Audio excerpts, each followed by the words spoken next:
Hay secretos que la industria del espectáculo prefiere enterrar. No porque sean mentira, sino porque son demasiado incómodos para confirmar. Durante décadas, en los pasillos de Televisa, circuló un rumor que nadie se atrevía a nombrar en voz alta, pero que todos conocían.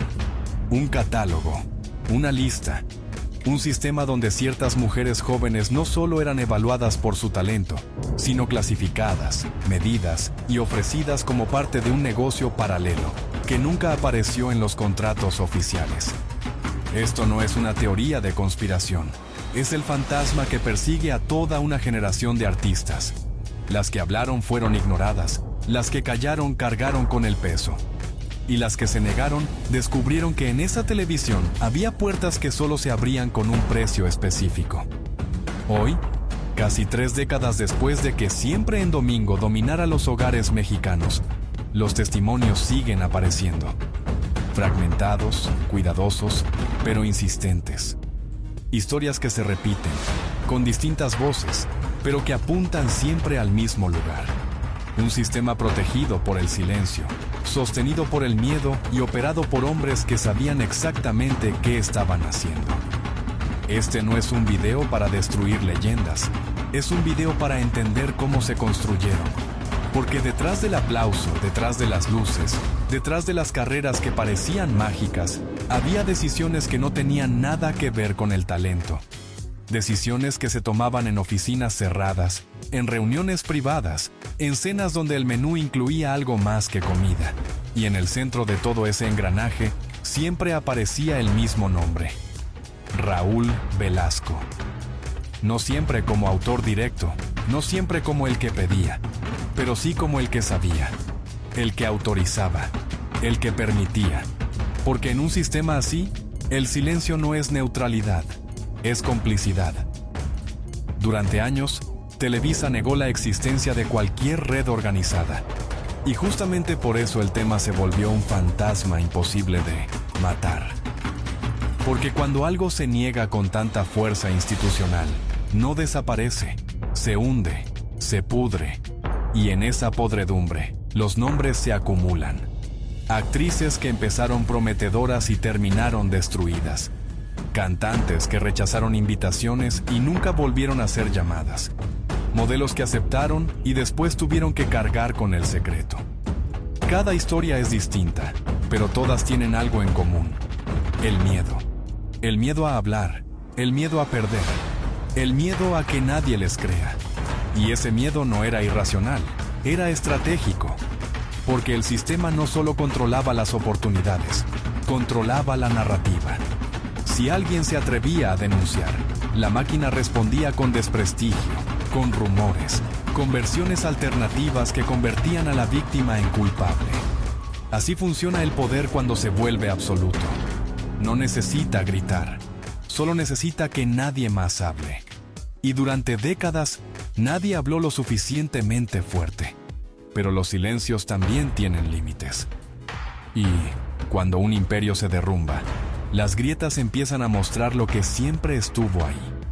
En este video verás testimonios que nunca llegaron a juicio, nombres que se mencionan en voz baja, patrones que se repiten demasiado como para ser coincidencia. No habrá pruebas definitivas, porque ese tipo de sistemas no deja contratos firmados. Pero habrá suficiente para entender que lo que pasó en Televisa durante esos años no fue un accidente, fue un método. Para entender cómo funciona un catálogo secreto, primero tienes que entender cómo funciona el poder en la televisión. No es democrático, no es meritocrático, es vertical. Alguien decide y los demás obedecen. Durante casi 30 años, ese alguien fue Raúl Velasco. Él no era solo un conductor, era un filtro, una aduana humana donde el talento se revisaba, pero donde también se evaluaba otra cosa: la docilidad, la capacidad de aceptar reglas no escritas, la disposición a entrar en un juego que nadie explicaba con claridad, pero que todos entendían. Siempre en Domingo no era solo un programa, era una puerta. Y detrás de esa puerta había una industria completa que dependía de quién entraba y quién no. Productores, disqueras, patrocinadores, ejecutivos. Todos necesitaban acceso a esa plataforma. Y cuando tienes ese tipo de concentración de poder, inevitablemente aparecen los intercambios. Favores que no se dicen en voz alta, acuerdos que no aparecen en papel, oportunidades que se dan a cambio de algo que va más allá de una audición. Aquí es donde empieza a construirse el mito del catálogo. No como un documento físico, no como una carpeta con fotos clasificadas, sino como una lógica. Un sistema donde ciertas mujeres jóvenes eran señaladas, evaluadas y dirigidas hacia encuentros específicos con hombres de poder. Ejecutivos que buscaban compañía, patrocinadores que exigían atenciones, productores que ofrecían contratos a cambio de algo más que una firma. Y en medio de todo eso, Velasco, como el hombre que conocía los nombres, que movía las piezas, que sabía exactamente qué se estaba negociando. Los testimonios hablan de reuniones fuera de horario, de invitaciones a cenas privadas, de llamadas que llegaban con un tono específico. No eran citatorias oficiales, eran sugerencias. Pero en un sistema donde el rechazo significaba desaparecer, una sugerencia se convierte en orden. Y las jóvenes aspirantes lo sabían. Sabían que decir que no podía costarles todo.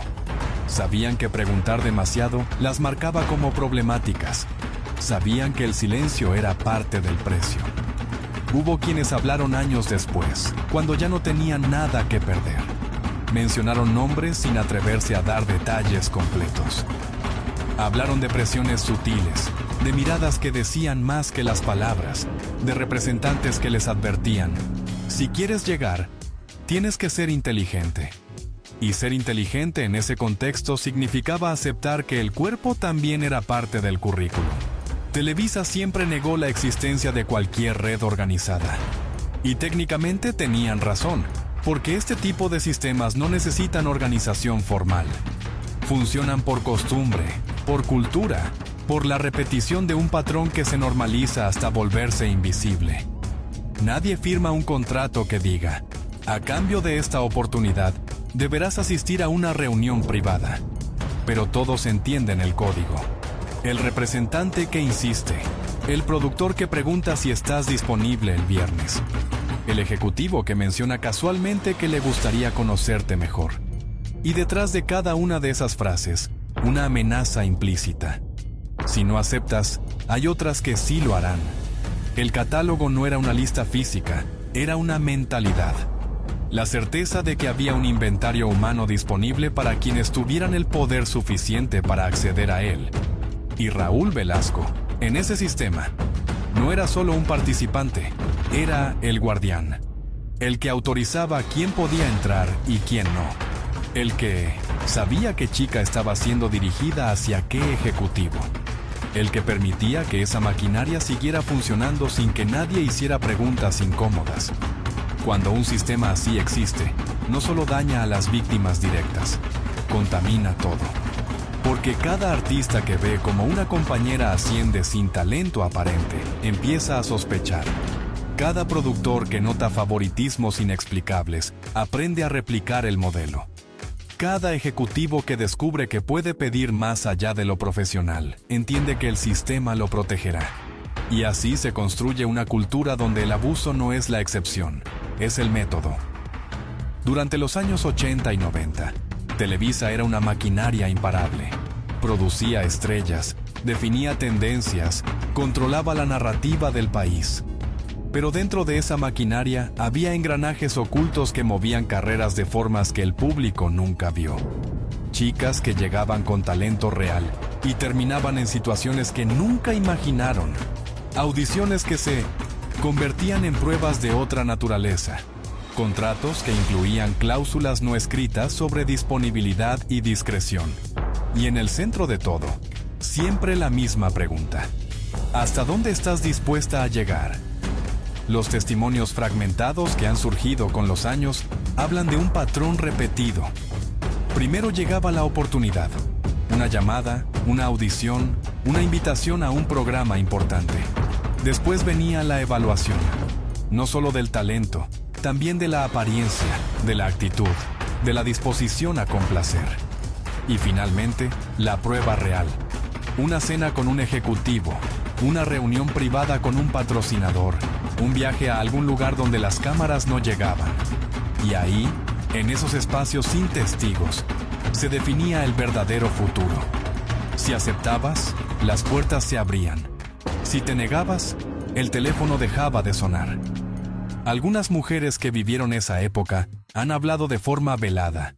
Mencionan presiones, insinuaciones, situaciones incómodas que nunca denunciaron, porque sabían que nadie les creería.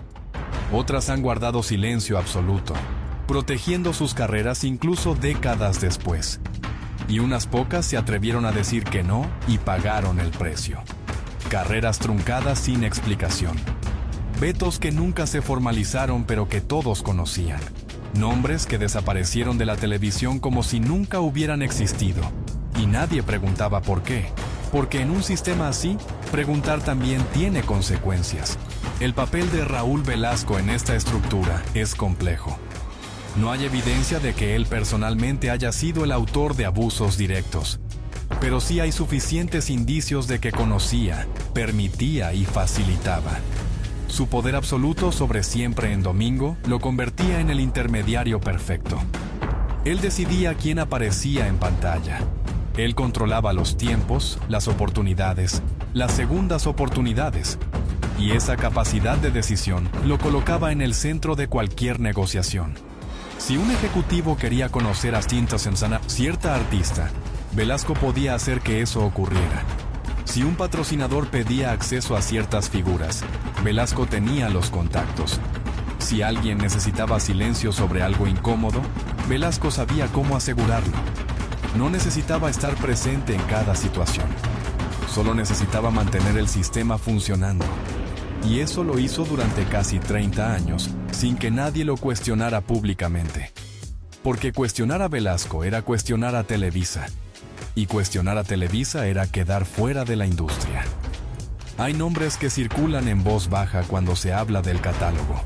Nombres de mujeres que en su momento fueron promesas brillantes y que después enfrentaron situaciones que nunca contaron del todo. No porque no quisieran hablar, sino porque el costo de hablar era demasiado alto. Una de las historias más mencionadas es la de ciertas actrices y cantantes que llegaron muy jóvenes a Televisa durante los años 80. Chicas de 15, 17, 19 años que venían de provincia con el sueño de ser alguien y que rápidamente descubrieron que el camino hacia la fama tenía peajes que nadie les había advertido. Se habla de reuniones en restaurantes exclusivos donde los ejecutivos las evaluaban como si fueran mercancía. Se habla de fiestas privadas en residencias donde la presencia de ciertas figuras femeninas era parte del entretenimiento. Se habla de viajes a Acapulco, a Cancún, a lugares turísticos donde los contratos se cerraban lejos de oficinas y testigos. Y siempre, la advertencia implícita. Esto no se cuenta, esto no se denuncia, esto es parte del precio. Algunas aceptaron porque creyeron que no había otra opción. Otras porque pensaron que una vez dentro podrían cambiar las reglas. Y unas pocas porque realmente creyeron que esa era la forma normal en que funcionaba la industria. Pero todas cargaron con el peso de saber que su éxito no dependía solo de su talento. El peso de sentir que habían tenido que entregar algo que nunca debió ser negociable. El peso de vivir con un secreto que no podían compartir sin destruirse. Y mientras ellas cargaban ese peso, el sistema seguía operando. Más chicas llegaban, más ejecutivos pedían, más oportunidades se condicionaban. Y Raúl Velasco seguía siendo el hombre que decidía quién subía al escenario. En algunos casos, los testimonios hablan de algo aún más oscuro. No solo de presión, sino de coerción directa. De amenazas sobre carreras que apenas comenzaban. De chantajes emocionales disfrazados de consejos paternales. De situaciones donde el no simplemente no era una opción real. Porque cuando tienes 18 años, cuando vienes de un lugar donde nadie conoce la industria, cuando te dicen que esta es tu única oportunidad y que si la rechazas nunca tendrás otra, el margen para decidir se vuelve casi inexistente. Y eso no es consentimiento, eso es manipulación. Los representantes jugaban un papel ambiguo en esta dinámica. Algunos protegían a sus artistas, otros las empujaban hacia situaciones peligrosas porque ellos también tenían algo que ganar. Contratos más lucrativos, mejores espacios, acceso a productores importantes. Y si para conseguir eso tenían que convencer a una chica de que aceptara una invitación incómoda, lo hacían. Porque en ese ecosistema, la lealtad no era hacia las personas, era hacia las oportunidades. Televisa como institución mantuvo siempre una postura de negación. No hubo investigaciones internas, no hubo sanciones públicas, no hubo reconocimiento de que algo estaba mal. Y esa falta de respuesta institucional mandó un mensaje claro. Esto puede seguir ocurriendo porque nadie va a detenerlo. El silencio corporativo fue tan efectivo como cualquier amenaza directa. Porque si una víctima sabía que la empresa no iba a creerle, ¿para qué hablar? Si sabía que el sistema la protegería a él y no a ella, ¿para qué arriesgarse? Así se sostienen los abusos durante décadas. No solo con violencia directa, sino con la certeza de que nadie va a intervenir. Hubo momentos en que el sistema estuvo cerca de quebrarse. Situaciones donde las grietas se hicieron visibles. Pero cada vez que eso ocurría, la maquinaria se activaba para reparar el daño y proteger la estructura. Uno de esos momentos fue el escándalo de Gloria Trevi y Sergio Andrade a finales de los 90. Cuando las acusaciones comenzaron a salir a la luz, cuando se habló de un clan donde chicas menores eran manipuladas y abusadas, mucha gente dentro de la industria sintió un escalofrío, porque ese patrón no era ajeno, era demasiado parecido a cosas que ellos mismos habían visto, escuchado o sospechado durante años. Y Raúl Velasco tuvo un papel curioso en esa historia. Al principio rechazó a Trevi, dijo públicamente que no la quería en su programa, que representaba algo indecente, usó palabras duras, casi moralizantes. Pero después, cuando Trevi se volvió un fenómeno masivo, cuando el escándalo se convirtió en rating, la puerta se abrió. Y esa contradicción dice mucho sobre cómo funcionaba el sistema. No había principios fijos, solo conveniencia. Si algo era rentable, se permitía. Si alguien generaba números, se toleraba. Y las víctimas quedaban en segundo plano. Otro momento crítico fue cuando algunas figuras empezaron a hablar de forma indirecta sobre las presiones que habían vivido. Entrevistas donde mencionaban incomodidades sin dar nombres. Comentarios vagos sobre situaciones difíciles. Indirectas que cualquiera dentro de la industria entendía perfectamente. Pero nunca llegaron a ser denuncias formales. Porque el miedo seguía siendo más fuerte que la rabia. Y porque el sistema había enseñado bien la lección. Hablar tiene consecuencias. Durante esos años, también hubo periodistas que intentaron investigar. Reporteros que escucharon rumores, que recibieron testimonios anónimos, que intentaron armar una historia sólida, pero siempre se encontraban con lo mismo. Fuentes que se echaban para atrás, testimonios que desaparecían, presiones desde arriba para no publicar, y la certeza de que si sacaban algo sin pruebas contundentes, serían ellos los destruidos. Así que las historias se guardaban, se archivaban, se convertían en leyendas urbanas que todos conocían, pero nadie podía probar. Y mientras tanto, Raúl Velasco seguía siendo la cara visible de la televisión familiar. El hombre que presentaba a los artistas con respeto. El conductor que cuidaba el buen gusto. La figura paterna del espectáculo mexicano. Esa dualidad es lo más inquietante. Porque no estamos hablando de un villano obvio. Estamos hablando de alguien que fue amado por millones. Que fue respetado. Que fue considerado un pilar de la cultura popular. Y que al mismo tiempo, según múltiples testimonios, fue parte de un sistema que dañó vidas. ¿Cómo se reconcilian esas dos imágenes? ¿Cómo entendemos que alguien pueda hacer las dos cosas al mismo tiempo? La respuesta incómoda es que el poder permite esa contradicción. Permite que alguien sea querido en público y temido en privado. Permite que alguien construya un legado mientras destruye vidas. Permite que la misma mano que aplaude también castigue. Y durante décadas, nadie se atrevió a señalar esa contradicción. porque señalarla significaba romper la ilusión, y la ilusión era más cómoda que la verdad. Cuando Siempre en Domingo fue cancelado en 1998, muchos pensaron que el sistema se derrumbaría, que sin Velasco al frente, sin ese programa como plataforma central, las cosas cambiarían. Pero los sistemas no mueren cuando cae un hombre, solo se adaptan. La cultura del padrinazgo siguió, la lógica de los favores continuó. Las presiones sobre mujeres jóvenes no desaparecieron, simplemente cambiaron de escenario. Ahora eran las telenovelas, los reality shows, los programas de concurso, las plataformas digitales. El método evolucionó, pero la esencia permaneció. Porque lo que Velasco construyó no fue solo un programa, fue una forma de entender el poder, una lección sobre cómo se controla una industria. Y esa lección fue aprendida por muchos. Lo que sí cambió fue el miedo de Velasco.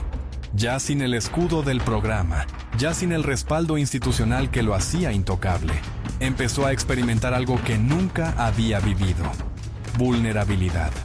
Su salud se deterioró rápidamente. La hepatitis C avanzó. La cirrosis lo debilitó. Y mientras su cuerpo fallaba, empezaron a circular más historias. Testimonios que antes se guardaban ahora se contaban con menos miedo. Porque el hombre que había sido capaz de destruir carreras con una palabra, ya no daba miedo. Ya no podía vetar a nadie. Ya no controlaba nada. Y en esa pérdida de control, el verdadero rostro del sistema comenzó a mostrarse. Velasco murió en 2006 sin enfrentar consecuencias legales, sin juicios, sin investigaciones formales, sin que ninguna de las historias que lo rodeaban llegara a una corte. Y eso no es casualidad. Es el resultado de un sistema diseñado para protegerse a sí mismo, donde las víctimas no tienen recursos para pelear, donde los testigos tienen demasiado que perder, donde las instituciones prefieren el silencio a la transparencia. Después de su muerte, Televisa hizo lo que siempre hace: limpió la narrativa. Los homenajes hablaron del legado, de la importancia histórica, del impacto cultural. Se omitieron las sombras. Se evitaron las preguntas incómodas. Se construyó una memoria oficial que no incluía catálogos, ni presiones, ni vidas rotas. Y durante años, esa memoria oficial fue la única que existió. Pero el tiempo tiene una forma de exponer lo que se intenta ocultar. Con el movimiento Me Too, con las nuevas generaciones exigiendo transparencia, con víctimas de otros contextos encontrando voz, las historias sobre Televisa y sobre Velasco empezaron a resurgir. No como denuncias formales, no como casos judiciales, sino como testimonios éticos, como advertencias, como formas de decir: esto pasó y no debe volver a pasar. Y aunque muchos siguen negando, aunque sigan existiendo defensores de la época dorada, aunque haya quienes insistan en que todo es exageración, la cantidad de voces que señalan en la misma dirección es imposible de ignorar. El legado real de Raúl Velasco no está en los premios que ganó, ni en las carreras que impulsó. Está en las preguntas que dejó sin responder. ¿Cuántas mujeres fueron presionadas? ¿Cuántas aceptaron por miedo? ¿Cuántas dijeron que no y desaparecieron? ¿Cuántos hombres de poder participaron en ese sistema y nunca fueron nombrados? ¿Cuántos ejecutivos, productores, patrocinadores se beneficiaron sabiendo exactamente lo que estaba pasando? Estas no son preguntas retóricas, son deudas históricas, porque cada vida que fue dañada merece ser reconocida. Cada carrera truncada merece una explicación. Cada silencio forzado merece ser roto. Y hasta que eso no ocurra, el sistema seguirá repitiéndose. Lo más frustrante es que esto no es exclusivo de Televisa, no es exclusivo de México, no es exclusivo de los años 80 y 90. Este patrón existe en todas las industrias donde el poder se concentra en pocas manos. Hollywood tiene sus propios Weinstein. La música tiene sus propios depredadores. El periodismo, el teatro, la política, todos tienen versiones de este mismo sistema. Porque el abuso de poder no es una anomalía. Es una consecuencia predecible cuando no hay controles, cuando no hay consecuencias, cuando el silencio se normaliza. Y la única forma de romper el ciclo es nombrarlo.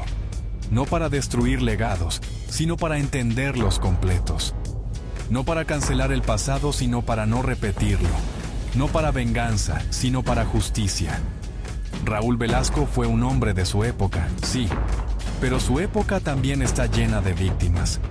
Y esas víctimas merecen ser parte de la historia tanto como los aplausos y los ratings. Hoy, cuando vemos documentales nostálgicos sobre Siempre en Domingo, cuando escuchamos a generaciones anteriores hablar de lo mucho que amaban ese programa, es importante recordar que detrás de cada domingo familiar había un lunes donde alguien lloraba en silencio, donde alguien se sentía sucia, donde alguien entendía que había pagado un precio que nunca debió ser cobrado. Esas historias también son parte del legado, y ignorarlas no las hace desaparecer, solo las entierra más hondo. La industria del entretenimiento mexicana ha cambiado. Hay más voces, hay más diversidad, hay más espacios donde las mujeres pueden hablar sin miedo, pero todavía queda mucho por hacer. Todavía hay estructuras de poder que replican viejos vicios. Todavía hay silencios que protegen a los poderosos. Todavía hay jóvenes que sienten que deben ceder algo para avanzar. Y mientras eso siga ocurriendo, el fantasma de Raúl Velasco y su catálogo seguirá presente. Esta no es una historia con final cerrado. No hay justicia retroactiva. No hay disculpas institucionales. No hay reparación para quienes fueron dañadas. Lo único que queda es la memoria. Y la elección de qué hacemos con esa memoria. Podemos seguir romantizando una época que para muchas fue una pesadilla. Podemos seguir celebrando figuras sin cuestionar cómo construyeron su poder. Podemos seguir repitiendo que así eran las cosas y aceptar que sigan siendo así. O podemos hacer algo distinto. Podemos escuchar a las víctimas aunque sus testimonios sean incómodos. Podemos exigir transparencia aunque incomode a las instituciones. Podemos enseñar a las nuevas generaciones que el talento no debe negociarse con dignidad, que ninguna oportunidad vale el precio de la humillación, que el silencio no es lealtad, es complicidad. Raúl Velasco murió hace casi 2 décadas, pero las estructuras que él representó siguen vivas. No con su rostro, no con su programa, pero sí con su lógica. La lógica de que el poder puede hacer lo que quiera si nadie lo detiene. La lógica de que las víctimas deben callar para no arruinar su futuro. La lógica de que la industria es más importante que las personas. Y esa lógica solo se rompe cuando dejamos de tolerarla. Cuando dejamos de decir, así son las cosas. Y empezamos a decir, esto tiene que cambiar. Cuando dejamos de proteger legados y empezamos a proteger vidas. El catálogo de Televisa tal vez nunca existió como documento físico. Tal vez nunca hubo una lista impresa con nombres y fotografías, pero existió como realidad, como experiencia vivida por mujeres reales, como trauma que marcó generaciones, como sistema que funcionó durante décadas sin ser detenido. Y esa existencia es suficiente para que la historia sea contada, no para venganza, no para destruir, sino para aprender, para que las siguientes generaciones sepan qué ocurrió, para que entiendan el costo real de la fama, para que nadie más tenga que elegir entre su dignidad y sus sueños. Porque al final, esa es la verdadera pregunta que nos deja esta historia. ¿Qué estamos dispuestos a tolerar hoy para no repetirlo mañana? ¿Cuánto silencio más vamos a permitir antes de exigir verdad? ¿Cuántas víctimas más tienen que hablar antes de que las escuchemos? Raúl Velasco creyó que el poder lo haría intocable. El tiempo demostró lo contrario. Su programa terminó, su salud colapsó, su imperio se desmoronó, y las historias que intentó mantener ocultas siguen emergiendo. Porque la verdad siempre encuentra la forma de salir. Tal vez no de inmediato, tal vez no con la fuerza que merecería, pero sale. Y cuando sale, cambia la forma en que vemos el pasado. Y si tenemos suerte, cambia también la forma en que construimos el futuro. Esta es la historia del catálogo secreto del que todos hablaban en Televisa. Una historia sin final feliz, sin justicia completa, sin cierre definitivo. Pero una historia que necesitaba ser contada, porque el silencio ya cobró suficientes víctimas. Y es hora de que el poder, por fin, pague su precio.